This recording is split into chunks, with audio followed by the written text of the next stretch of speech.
जब उसी ने मेरे कब्र पर आके मुस्कुरा दिया, कोई बात नहीं। जब उसी ने मेरे कब्र पर आके मुस्कुरा दिया, बिजली चमक के गिर पड़ी, सारा कफन जला दिया। वाह, मैंने मेरा कफन जलने दिया, मैं दफन नहीं हुई, इसलिए मैं यहाँ। सिंधुताई का जन्म 14 नवंबर 1948 को महाराष्ट्र के वर्धा जिले के पिंपरी मेघे गांव में हुआ। उनके पिताजी का नाम अभिमान साठे है, जो कि एक चरवाह थे। लैंगिक भेदभाव के चलते उन्हें घर में चिंधी बुलाते थे। उनकी माताजी शिक्षा के खिलाफ थी, लेकिन पिताजी सिंधु को पढ़ाना चाहते थे, इसलिए वे सिंधु की मां के खिलाफ जाकर सिंधु को पाठशाला भेजते थे। मां के विरोध और आर्थिक सीमाओं के रहते उनकी शिक्षा में बाधाएं आती रही और उनकी शिक्षा चौथी कक्षा तक ही हो पाई। 10 वर्ष की आयु में ही सिंधुताई का विवाह 30 वर्षीय श्रीहरि सपकाल से कर दिया गया। 20 वर्ष की आयु तक उनकी 3 संतानें हो चुकी थी।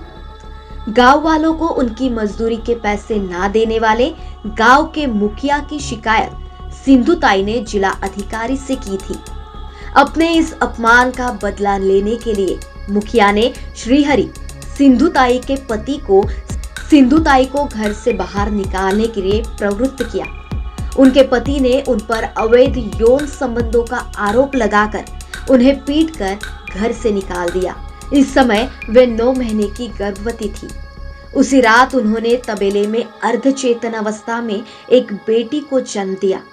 जब वे अपनी मां के घर आई तो उनकी मां ने उन्हें घर में रखने से इनकार कर दिया। सिंधुताई अपनी बेटी के साथ रेलवे स्टेशन पर रहने लगी। पेट भरने के लिए भीख मांगती और रात को खुद को और बेटी को सुरक्षित रखने हेतु शमशान में रहती। उनके इस संघर्षमय काल में उन्होंने यह अनुभव किया कि देश में कितने सारे बच्चे हैं जिनको एक मां की जरूरत है। तब से उन्होंने निर्णय लिया कि जो भी अनाथ उनके पास आएगा वे उनकी मां बनेगी।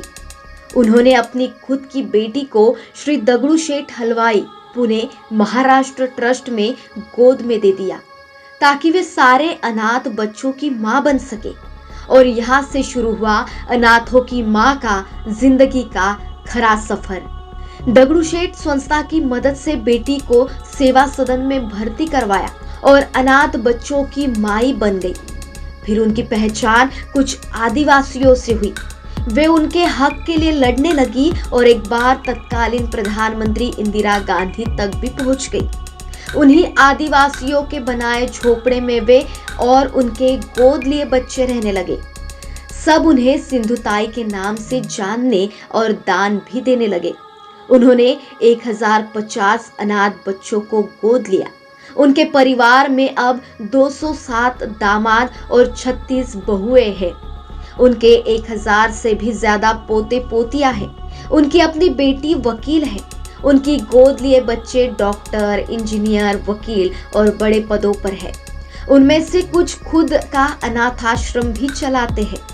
उन्हें मिले 700 से अधिक पुरस्कारों को उन्होंने अनाथाश्रम बनाने में लगा दिया। सिंधुताई के पति जब 80 साल के हो गए तब उनके पास आए।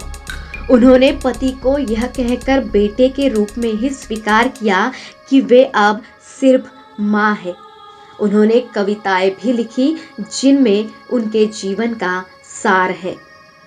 उन्होंने अनाथ बच्चों के लिए संस्थानों की स्थापना की।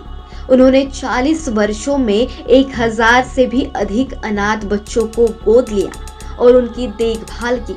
उनके जीवन पर आधारित मराठी फिल्म मिस सिंधुताई सपकाल भी बनी। उन्होंने कौन बनेगा करोड़पति जैसे शो मराठी और हिंदी में भाग लेकर मिली राशि भी अनाथों के उत्थान में लगा दी। उन्होंने अनाथ बच्चों को जीवन की दिशा देने के लिए ममता बाल सदन की स्थापना की। 1994 में पुणे के पास पुरंदर तहसील के कुंभार वलन गांव में इसकी नींव पड़ी। संस्था अनाथ के पालन पोषण, शिक्षा दीक्षा के साथ आर्थिक स्वावलंबन का मार्गदर्शन भी देती है। आत्मनिर्भर होने पर उनका विवाह भी करवाती है। सिंधुताई सपकाल को पिछले साल ही पद्मश्री से सम्मानित किया गया। सिंधुताई 40 सालों से सामाजिक क्षेत्र में कार्यरत थी। अनाथ बच्चों को आश्रय देने वाली सिवाई को 750 से अधिक पुरस्कारों से सम्मानित किया जा चुका है। समाज में कुछ व्यक्तित्व ऐसे जन्म लेते हैं जो पूरी जिंदगी औरों के लिए जीते हैं और अपना एक अविस्मरणीय नाम कर जाते हैं। उनमें से ही एक थी माई सिंधु। महाराष्ट्र टीवी 24 की ओर से उन्हें शत शत नमन। महाराष्ट्र टीवी 24 के लिए आंचल लोखंडे, नागपुर।